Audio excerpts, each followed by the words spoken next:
علیکم ورحمۃ اللہ وبرکاتہ ومغفرتہ۔ میرا نام یاسمین ہے، میں بی بی سی اسٹوڈنٹ ہوں، اور آج میری اس تقریر کا عنوان ہے نماز کو قائم رکھنا۔ الحمدللہ رب العالمین والصلاة والسلام علی سید الانبیاء والمرسلین وعلی آلہ واصحابہ اجمعین، اما بعد فاعوذ باللہ من الشیطان الرجیم، بسم اللہ الرحمن الرحیم۔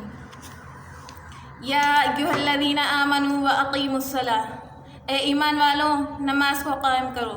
اس آیت کریمہ میں اللہ تعالیٰ نے بار بار نماز کو قائم رکھنے کا متعلمہ فرمایا ہے۔ نماز ایک ایسا فریضہ ہے جو مسلمان سے ساغب نہیں ہو سکتی، چاہے مرد ہو یا عورت، بوڑھا ہو یا ضعیف، سفر میں ہو یا حضر میں، ہر حالت میں ہر جگہ نماز کو ادا کرنے کا حکم ہے۔ حد ہے کہ اگر میدان حشر میں تلواروں کے سائے میں نماز کا وقت ہو جائے تو نماز کو ادا کرنا چاہیے۔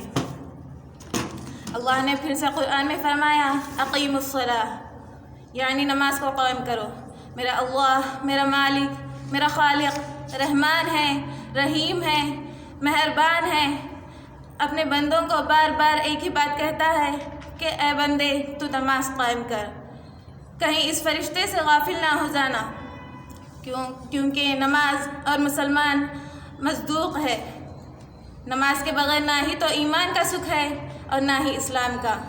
اللہ کی رضا کا سبب نماز، ایمان کا جست نماز، بدن کی راحت نماز، انبیاء علیہ السلام کی سنت نماز، اور فرشتوں کا محبوب عمل ہے نماز۔ فرض یہ ہے کہ نماز مومن کی تلاش ہے، دین کا ستون ہے اور چہرے کا نور ہے۔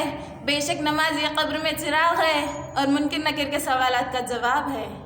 تو پھر تم نماز کو قائم کرو، بے شک نمازی ہی منکر نکیر کے سوالات کا جواب ہے۔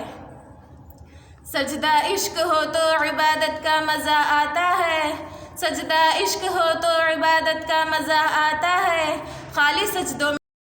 Create a video of your talents and share it via WhatsApp on 9700491819. If you are new to this channel, then don't forget to subscribe. Thank you.